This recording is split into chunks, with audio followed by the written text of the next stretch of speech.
Et je veux commencer en félicitant l'équipe, Mathilde et l'équipe de jeunes qui ont préparé ce service. Je suis personnellement très béni et je vous remercie de nous avoir conduits justement dans cette louange. Amen. Amen. Et je suis certain que le Seigneur aussi se réjouit de ces chants, de ces paroles de louange, de cette intercession, de ces prières. Et j'apprécie aussi l'emphase sur la prière. Encore une fois, un grand, grand merci. Ce matin, nous poursuivons notre étude du prophète Daniel.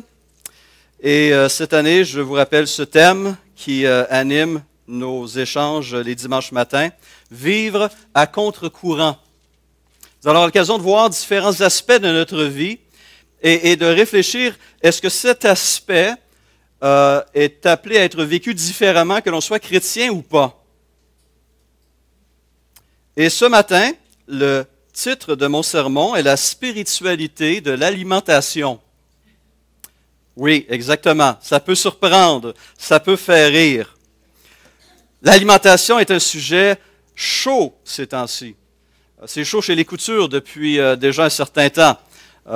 L'émission préférée de Nina et de mes filles en 2014 et 2015 était MasterChef Australia. Ma fille Sarah était au Japon et Sophie ici à Québec, et lorsqu'elles parlaient entre elles, elles parlaient des émissions qu'elles suivaient en ligne. Incroyable, incroyable. Je suivais un petit peu sur les côtés, c'est intéressant des fois aussi, je veux dire. C'est la prochaine étape, c'est la prochaine étape. On a des expressions un peu pour ces gens qui s'intéressent et qui explorent ces choses-là, des foodies, intéressant. Je taquine Nina aussi depuis qu'on se connaît, même avant qu'on se marie, que sa famille est un peu obsédée par la nourriture. La famille de Nina, la culture indonésienne, la nourriture joue un rôle important. Et c'est pas juste chez elle, il faut l'admettre, dans toute culture, la nourriture est importante. J'ai entendu un oui, hein? Qui dit mieux? Mais l'obsession peut devenir maladive. Non, riez pas, c'est vrai. L'actualité de janvier de cette année nous présentait une liste de termes qui, selon eux, vont être très populaires cette année dans les conversations. Et un des termes que j'ai découvert, c'est la première fois que j'entendais parler de ce mot, mais il existe depuis peut-être une quinzaine d'années, le mot orthorexie. Wow! Vous allez sortir éduqués aujourd'hui. Orthorexie veut dire, fait référence au manger correct. Ah! Hein? On parle d'orthodoxie. Il y a donc la vérité, l'enseignement, la doctrine correcte. Eh bien, on a créé un mot, l'orthorexie, qui parle non seulement du manger correct, mais, et c'est là que les lumières jaunes et les lumières rouges s'allument, un comportement où manger sainement devient une obsession. Et lorsque je regarde notre société, lorsque je regarde le Québec, et lorsque je regarde certains chrétiens et chrétiennes, je me pose des questions. Alors, ce n'est pas encore reconnu comme un trouble mental, comme l'anorexie, orthorexie, anorexie, n'est-ce pas? Mais je me pose des questions. Imaginez, quand des compagnies d'alimentation, des gens qui produisent notre nourriture, mettent comme argument de vente non pas ce que leur produit contient, mais ne contient pas de gluten, pas de sel, pas de sucre, pas de gras trans, pas de colorant, pas d'agent de conversation, pas de lactose. J'ai dit ça, moi. Bon, on va arrêter de parler. Je commence, hein?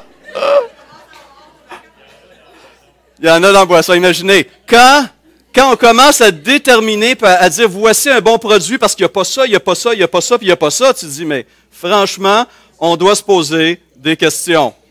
C'est plus simple comme ça, hein? Mais la nourriture joue un grand rôle dans nos vies. Il prend une très, très grande place. Et ce qui est fascinant, c'est qu'en étudiant, en lisant Daniel, puis en tombant sur ce chapitre 1 de Daniel, ça m'a amené à chercher ailleurs dans la Bible la place de la nourriture dans la parole de Dieu. Et j'ai été surpris de voir l'abondance de références à ces questions. Et ça commence très, très tôt, au tout début du livre de la Genèse, où la nourriture devient le moyen que Dieu utilise pour nous donner l'occasion d'obéir ou de désobéir à sa volonté. La nourriture devient un moyen que Dieu utilise. L'Éternel Dieu prit l'homme et le plaça dans le jardin d'Éden pour le cultiver, pour le garder. L'Éternel Dieu donna cet ordre à l'homme, tu pourras manger de tous les arbres du jardin. Quelle abondance, quelle générosité de notre Créateur. Mais tu ne mangeras pas de l'arbre de la connaissance du bien et du mal, car le jour où tu en mangeras, tu mourras certainement. C'est une collation interdite qui a amené la chute de l'homme. Une désobéissance en rapport avec une loi alimentaire. On comprend qu'encore aujourd'hui, les hommes et les femmes ont des problèmes avec la nourriture. Intéressante constatation. Dès le départ, la nourriture jouait un rôle qui avait une dimension spirituelle. Et on constate dans le livre de Daniel la place de choix de la nourriture et de la boisson. Dès le chapitre 1, on va lire le texte dans quelques instants, où Daniel prend une position ferme avec ses amis de ne pas manger la nourriture qu'on leur servait à leur arrivée à Babylone. Ça se voit ailleurs dans le jugement que Dieu prononce contre Nebuchadnezzar, qui est tellement rempli d'orgueil que pendant 7 ans, il est condamné à manger de l'herbe comme un bœuf. On verra ce chapitre, ça va être assez intéressant. On va le voir au chapitre 5, à travers le festin sacrilège et blasphématoire de Belchatsar. Et à cause de ce festin, de ce qui s'y fait, son empire tombe le soir même. On va le voir par le jeûne que Darius s'impose au chapitre 6, alors qu'on livrait Daniel en repas au lion. On va le voir lorsque Daniel s'est imposé une diète particulière à la suite d'une vision qui l'a profondément troublé au chapitre 10. Et comme je l'ai dit, même le feu et les lions se mettent de la partie. Le feu refuse de dévorer Shadrach, Meshach et Abednego, les 3 compagnons de Daniel qui sont jetés dans le four. Et les lions refusent de dévorer Daniel. Il attendait un autre repas qui devait suivre, qui étaient les ennemis de Daniel, qui sont jetés dans la fosse aux lions et qui sont dévorés très rapidement.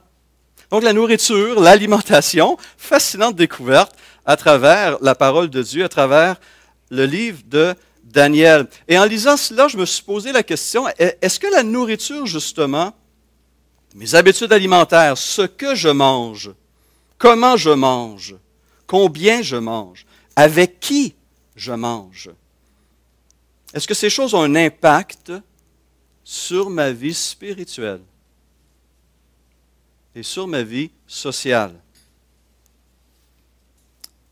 Et j'ai été surpris par l'abondance de la matière et de la réponse évidente des Écritures. Le parcours alimentaire de l'homme dans la Bible est une étude fascinante.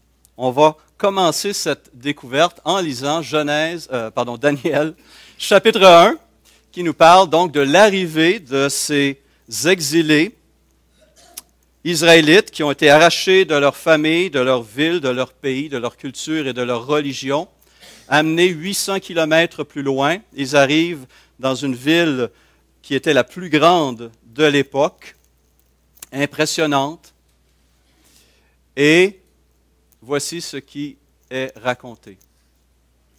la 3e année du règne de Joachim, roi de Juda, Nebuchadnezzar, roi de Babylone, marcha contre Jérusalem et l'assiégea. Le Seigneur livra entre ses mains Joachim, roi de Juda, et une partie des ustensiles de la maison de Dieu. Nebuchadnezzar emporta les ustensiles au pays de Shinéar, dans la maison de son Dieu, et il les mit dans la maison du trésor de son Dieu.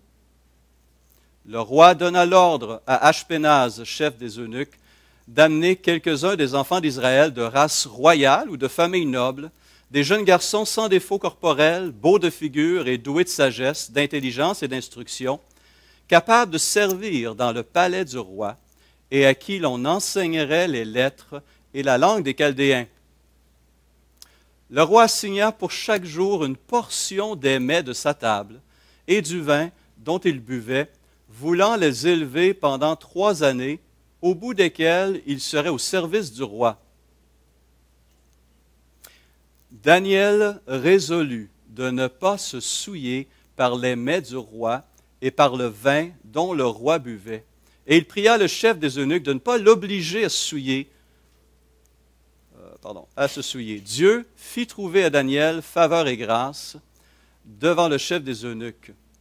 Le chef des eunuques dit à Daniel, « Je crains, mon seigneur le roi, qui a fixé ce que vous deviez manger et boire. Car pourquoi verrait-il votre visage plus abattu que celui des jeunes gens de votre âge?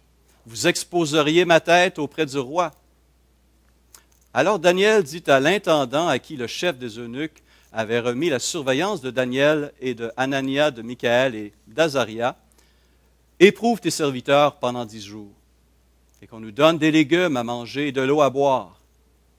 Tu regarderas ensuite mon visage et celui des jeunes gens qui mangent les mets du roi, et tu agiras avec tes serviteurs d'après ce que tu auras vu. » Il leur accorda ce qu'ils demandaient et les éprouva pendant 10 jours. Au bout de 10 jours, ils avaient meilleur visage et plus d'embonpoint que tous les jeunes gens qui mangeaient les mets du roi. L'intendant portait les mets et le vin qui leur était destiné et leur donnait des légumes. Voici donc le menu, ou plutôt le texte du jour. Alors, mettons-nous un petit peu dans le contexte. Malgré leur exil forcé, une fois arrivés à Babylone, Daniel et ses compagnons sont quand même placés dans un cadre privilégié. Ils font partie d'une catégorie de citoyens privilégiés. Ils sont inscrits à l'université de Babylone, où ils sont exposés au savoir humain le plus poussé de l'époque. Et on les prépare pour un service dans le gouvernement le plus puissant qui soit. Et pour qu'ils puissent pleinement bénéficier de ces avantages et pleinement être utiles, on voulait leur offrir, finalement, ce que les Babyloniens avaient de meilleur à offrir en termes d'alimentation, la nourriture même qui était servie au roi. Imaginez, à tous les jours, on leur servait un festin digne d'un roi. Combien d'universitaires parmi nous refuseraient que le premier ministre du Québec leur envoie l'assiette du restaurant du Parlement? Est-ce qu'il y en a ici des étudiants universitaires qui refuseraient un tel avantage, un tel privilège? Non, hein, j'en vois pas. Les foodies parmi nous, imaginez, vous avez les meilleurs chefs de l'Empire qui préparent des aliments pour le roi et on vous apporte ces assiettes. Qu'on a hâte, n'est-ce pas? Miam! Et pourtant, chose extraordinaire, Daniel et ses compagnons refusent net cette nourriture. Et ça surprend parce qu'écoutez, ils n'avaient pas bronché lorsqu'on leur a imposé des cours universitaires qui étaient malgré tout imbibés de paganisme et d'idolâtrie. Ils n'avaient pas réagi lorsque le chef qui avait un droit sur eux a changé leur nom israélite en un nom babylonien qui était associé à un dieu babylonien. Ils n'ont pas réagi à ces choses-là, mais voilà, ils veulent faire la grève de la faim autour d'un repas. Essayons de comprendre un petit peu pourquoi. Ils menaçaient leur chance de promotion dans l'empire le plus puissant de l'époque et ils risquaient de se mettre à dos et le roi et ses fonctionnaires pour de la nourriture. Qu'est-ce qui a pu bien les pousser à agir ainsi? Quel était le problème en rapport avec cela? Alors, les commentateurs qui ont lu ce texte et qui ont étudié, et lorsqu'on regarde l'ensemble de la parole de Dieu, on comprend que pour un Israélite de l'époque, il y avait plusieurs raisons valables qui justifiaient la prise de position pour Daniel et pour ses amis. On trouvait, par exemple, dans l'Ancien Testament, dans la loi de Moïse, des lois alimentaires précises. Et par ce refus, Daniel voulait justement se garder pur en refusant de risquer de manger une nourriture que Dieu avait déclarée rituellement impure. En fait, c'est la raison que Daniel lui-même invoque au verset 8. Daniel résolut de ne pas se souiller par les mets du roi et par le vin dont le roi buvait, et il pria le chef des eunuques de ne pas l'obliger à se souiller. Mais ça soulève une autre question. En quoi cette nourriture-là risquait-elle de les souiller rituellement? Eh bien, en Lévitique 11, nous trouvons une liste dans laquelle Dieu précise quels animaux il déclarait purs et donc aptes à la consommation et lesquels ne l'étaient pas. Et vous savez qu'encore aujourd'hui, les Juifs pratiquants respectent ces lois alimentaires en mangeant une nourriture approuvée kashère, ce qui veut dire propre, bon, satisfaisant, qui est en accord donc avec la loi. Et les musulmans aussi pratiquent des lois, suivent des lois alimentaires et vont manger seulement une nourriture halal, c'est-à-dire qui est autorisée. Mais regardons d'autres raisons derrière. Un commentateur a souligné que parmi les animaux interdits dans Lévitique 11, les prédateurs et ceux qui se nourrissaient de cadavres ou qui suscitaient un dégoût naturel étaient prédominants. Et on en a conclu que Dieu veut triompher de tout ce qui dégoûte, qui est laid et qui est voué à la mort, jusqu'à sa victoire sur le péché, la mort et la corruption. Mais une autre raison aussi fondamentale pourquoi il y avait cette distinction.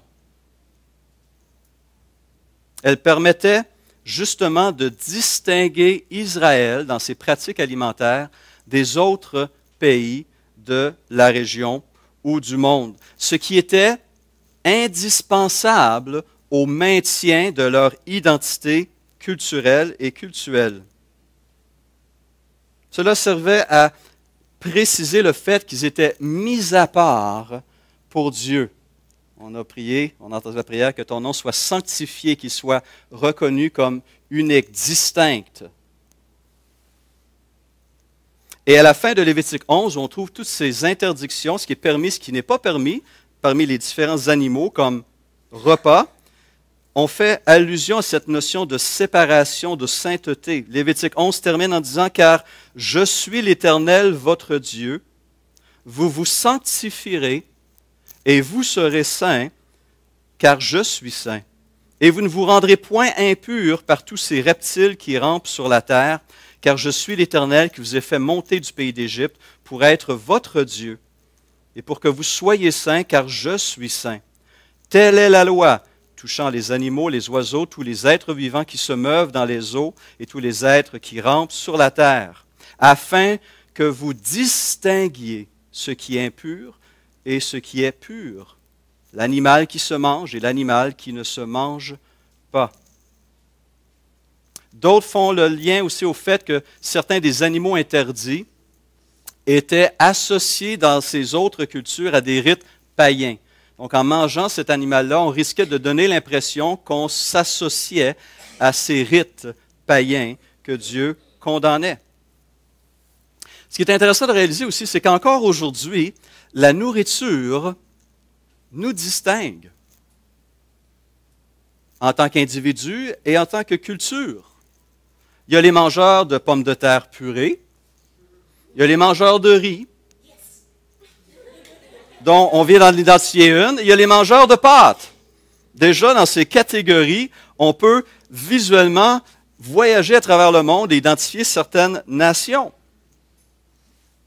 On peut aller dans certains blocs d'appartements, dans certaines régions, ici à Québec, et simplement en marchant dans le couloir, on identifie l'origine ethnique des habitants à travers l'odeur de ces épices que l'on sent dans les couloirs, pas vrai? N'est-ce pas? La nourriture nous identifie à la culture et la culture à l'identité. Un auteur écrivain chinois, Lin Yutang, dit « Qu'est-ce que le patriotisme si ce n'est l'amour de la nourriture de notre enfance? » Intéressant. Intéressant. Donc, on voit que la nourriture joue un rôle dans notre identité culturelle. Et elle joue un rôle important aussi pour différencier le peuple de Dieu des autres peuples au Moyen-Orient et ailleurs dans le monde. Est-ce qu'on a épuisé les raisons? Non, il y en a d'autres. On a aussi souligné que la pratique à Babylone, comme dans plusieurs pays au Moyen-Orient ancien, était d'offrir d'abord aux idoles de ces nations l'animal ou la viande qui venait être sacrifiée. Donc, avant que la nourriture se trouve dans notre assiette, elle était offerte à une idole. Et donc, Daniel, conscient de cette réalité, voulait justement ne pas se souiller en mangeant quelque chose qui avait été offert à une idole. 600 ans plus tard, cette pratique existait encore. On sacrifiait aux idoles la nourriture qu'on allait manger. Paul, en 1 Corinthiens 10, 18, en fait mention. Il dit, « Voyez les Israélites selon la chair, ceux qui mangent les victimes, ne sont-ils pas en communion avec l'autel? Que dis-je donc? Que la viande sacrifiée aux idoles est quelque chose ou qu'une idole est quelque chose? Nullement. Je dis que ce que l'on sacrifie, on le sacrifie à des démons et non à Dieu. Or, je ne veux pas que vous soyez en communion avec les démons. Vous ne pouvez boire la coupe du Seigneur et la coupe des démons. Vous ne pouvez participer à la table du Seigneur et à la table des démons. » Donc, encore au temps du 1er siècle, cette réalité était présente dans ces différents milieux. Et donc, la manière dont je mangeais, ce que je mangeais, où je mangeais et avec qui je mangeais, avait une portée spirituelle. Et donc, ces quelques éléments bibliques nous aident à comprendre la décision de Daniel. Elle était fondée sur quelque chose d'important, relié à la volonté de Dieu, à la loi de Moïse. Et donc, pour lui, en tant que croyant, là où il devait trancher la ligne pour sa circonstance à lui, était sur la question de l'alimentation. C'était là que son identité devait se jouer. Sa position, son désir de marcher dans les voies du Seigneur devait être affermi.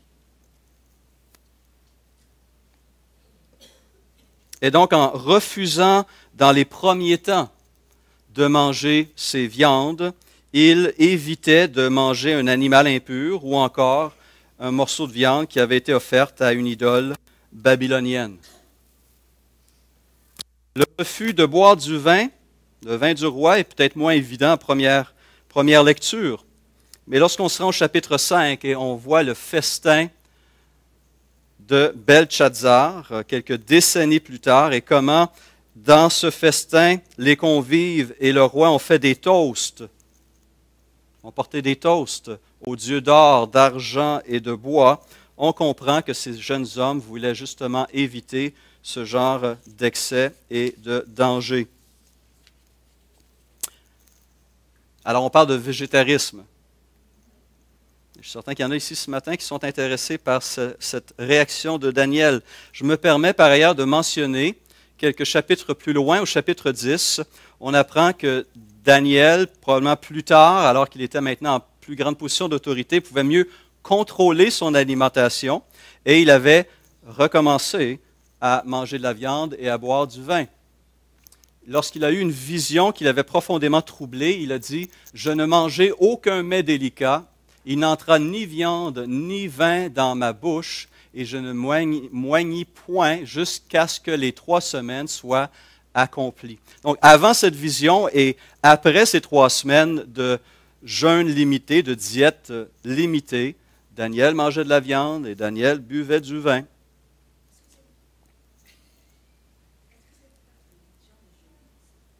C'est une diète limitée. Il a mangé d'autres choses, mais pas ces 2 parties. Donc, probablement des légumes, des fruits, de l'eau, etc. Donc, il n'a pas maintenu cette diète végétarienne toute sa vie, mais on y reviendra sur cette question la semaine prochaine. Alors, tout ça nous amène à nous poser la question, ça c'est du temps de Daniel, qu'en est-il pour nous aujourd'hui? Est-ce que les chrétiens sont tenus de suivre une diète particulière? Est-ce qu'il y a des commandements dans la parole qui touchent la façon dont on mange? Comment on mange? Avec qui on mange? La réponse est oui. La réponse est oui et non. Phew, hein? Regardons le nom d'abord. Alfred Kuhn souligne dans son encyclopédie sur les difficultés bibliques, sur le texte de Lévitique 11, il dit « Nous constatons que dans la nouvelle alliance, l'alliance en Jésus-Christ, il n'y a plus ni aliments interdits, ni animaux impurs. C'est Jésus qui en a décidé ainsi. » Et on pense ici à Luc 7, lorsque Jésus enseigne cette vérité que ce n'est pas ce qui rentre dans l'homme qui souille l'homme, c'est ce qui en sort, ce qui vient du cœur, de l'intérieur. Les souillures sont de l'intérieur. Ce n'est pas quelque chose qu'on mange qui va nous souiller. La Bible du Sommeur va confirmer cette vérité. Il dit, ces provisions avaient un caractère provisoire et préparatoire. Et on cite Hébreux 9, versets 9 et 10, qui dit, c'est une illustration pour le temps présent. Elle signifie que les dons et les sacrifices présentés sous l'Ancienne Alliance ne peuvent pas rendre parfait sur le plan de la conscience celui qui prend part à ce culte. Avec les aliments, les boissons et les diverses ablutions et les règles relatives au corps, c'étaient des prescriptions imposées seulement jusqu'à une époque de réforme. Et cette époque de réforme est la venue de Jésus-Christ et la nouvelle alliance. Et pour nous, peuple de la nouvelle alliance, comme on le voit dans cette assemblée, nous ne nous distinguons pas du monde par notre ethnicité. Dans l'Ancienne Alliance, cette différence se manifestait à travers le peuple juif. On avait les Juifs, puis on avait toutes les autres nationalités. Le peuple de l'Alliance était les Juifs.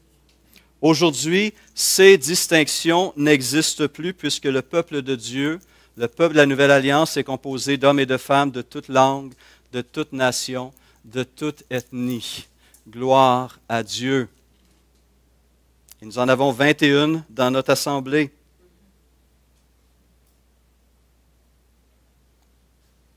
Ces distinctions ethniques, raciales n'ont plus leur place.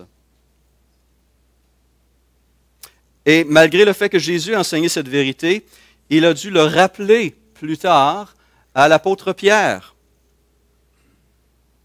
Dieu a envoyé un ange à un craignant Dieu, un centurion romain, qui priait Dieu, qui croyait dans le Dieu des Israélites et qui priait pour son salut et le salut de sa famille.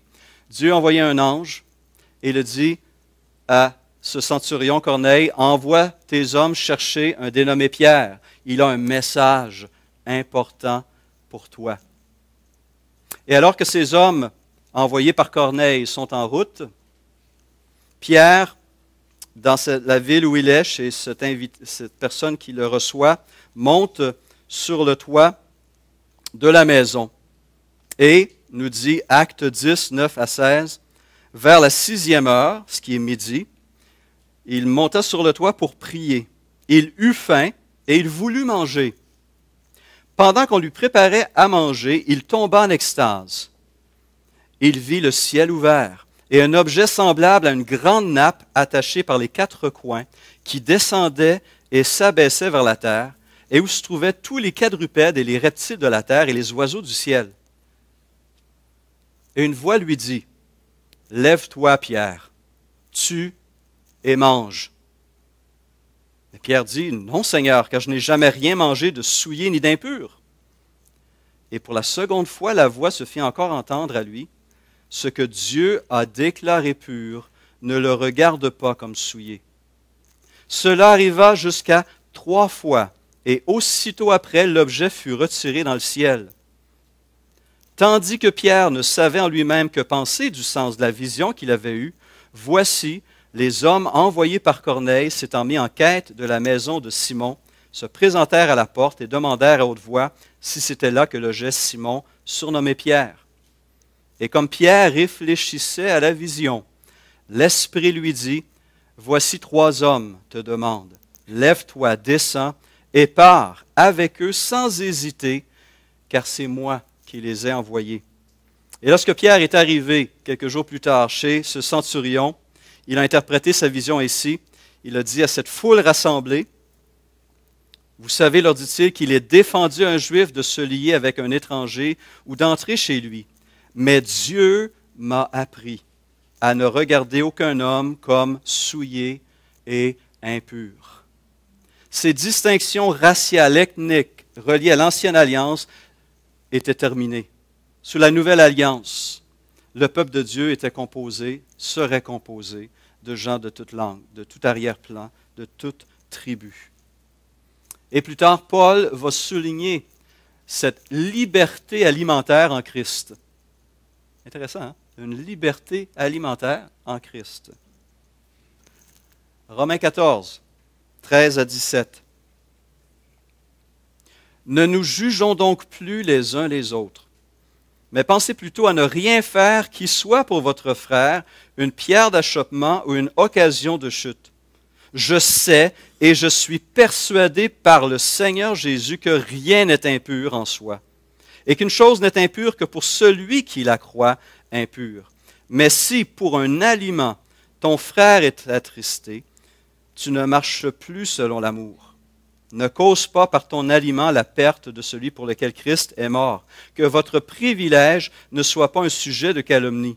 Car le royaume de Dieu, ce n'est pas le manger et le boire, mais la justice, la paix et la joie par le Saint-Esprit. Le contexte ici est intéressant. Justement, il y avait ce débat. Est-ce qu'un chrétien peut manger cette viande qui se retrouvait sur les étals du marché public? Et la question se posait parce que ces aliments-là, cette viande-là, avait été d'abord offerte dans ces différents temples de la ville. On avait offert ces aliments à des idoles, et voilà que, surplus de nourriture, les temples écoulaient leur viande, les vendaient aux vendeurs de viande qui mettaient ça sur leur étal. Les citoyens passaient sur la place publique, ils achetaient, puis ils se faisaient un bon steak à la maison. Est-ce qu'on pouvait manger cette nourriture-là? Paul dit oui. Il y a une distinction entre ce que j'achète sur le marché et que je viens manger chez moi. Il y a une distinction entre ça, puis aller dans le temple et manger un repas à l'honneur de. Par ailleurs, certains chrétiens ne faisaient pas encore la distinction entre manger dans un temple à l'honneur d'une divinité, d'une idole, et cette nourriture qui s'était retrouvée sur le marché qui, devant Dieu, ne posait pas problème. Et pour ne pas offusquer certains de ces chrétiens qui ne faisaient pas encore cette distinction des choses, Paul dit, si quelqu'un te dit, si un chrétien, un jeune chrétien te dit, hey, ça, là, ça a été sacrifié à telle idole, le chrétien qui avait cette connaissance en Christ devait s'abstenir pour ne pas être une pierre d'achoppement pour ce jeune frère qui ne distinguait pas les deux choses encore, mais n'était pas lié. C'est un peu, grosso modo, le tableau qu'on peut brosser du contexte de Romains 14. Mais Paul affirme, « Je suis persuadé par le Seigneur Jésus que rien n'est impur en soi et qu'une chose n'est impure que pour celui qui la croit impure. » Et il dira ensuite, en 1 Corinthiens 8, 8, « Ce n'est pas un aliment qui nous rapproche de Dieu. Si nous en mangeons, nous n'avons rien de plus. Si nous n'en mangeons pas, nous n'avons rien de moins. » Et encore en Colossiens Wow, on est sensible. Colossiens 2,16. Que personne donc ne vous juge au sujet du manger ou du boire, ou au sujet d'une fête, d'une nouvelle lune ou des sabbats. C'était l'ombre des choses à venir, mais le corps est en Christ. Et finalement, Paul ira encore plus loin. Il dira que ceux qui veulent, dans les milieux chrétiens, dans les églises, imposer un code alimentaire pour une raison biblique ou spirituelle, sont des faux docteurs. Wow! 1 Timothée 4,1. L'Esprit dit expressément que dans les derniers temps, quelques-uns abandonneront la foi pour s'attacher à des esprits séducteurs et à des doctrines de démons par l'hypocrisie de faux docteurs portant la marque de la flétrissure dans leur propre conscience. Ils prescrivent de ne pas se marier et de s'abstenir d'aliments que Dieu a créés pour qu'ils soient pris avec action de grâce par ceux qui sont fidèles et qui ont connu la vérité. Notre liberté en Christ a même un impact jusque dans notre assiette. Et nous n'avons pas à nous préoccuper de codes alimentaires, contrairement par exemple aux Juifs encore aujourd'hui, aux musulmans, aux Mormons et à plusieurs autres religions à travers le monde qui s'imposent des limites dans ce qui est comestible pour des raisons religieuses. Bon. Est-ce qu'on a tout dit? OK. Vous avez raison, on n'a pas tout dit. Hébreux 9, Romains 14, 1 Corinthiens 8, Colossiens 2, 16 ne vide pas la question de la spiritualité de l'alimentation. L'alimentation est un événement qui est aussi profondément social et même spirituel. La nourriture est un moyen privilégié pour souligner nos rapports les uns avec les autres et nos rapports avec Dieu, le repas du Seigneur. Un proverbe cubain va jusqu'à affirmer « Le pire des hommes est celui qui mange seul, sans les siens ». On voit dans ce proverbe la notion sociale, l'impact social de l'alimentation. Dans l'Ancien Testament, Moïse nous a présenté plusieurs types de sacrifices. Des sacrifices qui étaient soit consumés par le feu complètement, ou une partie était brûlée, l'autre partie allait au prêtre, et c'était des pratiques. Il y avait une foule de sacrifices. Mais il y a un sacrifice en particulier qui est très intéressant, qui est appelé le sacrifice d'action de grâce ou encore de communion qu'on offrait à Dieu. Et une portion de ce sacrifice allait au prêtre qui présentait l'animal au tabernacle ou au temple, mais le reste revenait à l'Israélite qui le mangeait avec sa famille et avec ses amis, et la Bible précise, devant l'Éternel. C'était un sacrifice de communion, c'était l'occasion que l'Israélite pouvait manifester à travers un repas cette relation qu'il avait avec son Dieu, avec sa famille et avec sa communauté. Et c'était, on nous dit, un commentateur dit que c'était le seul type de sacrifice que les Israélites ordinaires pouvaient prendre et manger. Tous les autres types de sacrifices allaient aux Lévites et aux prêtres.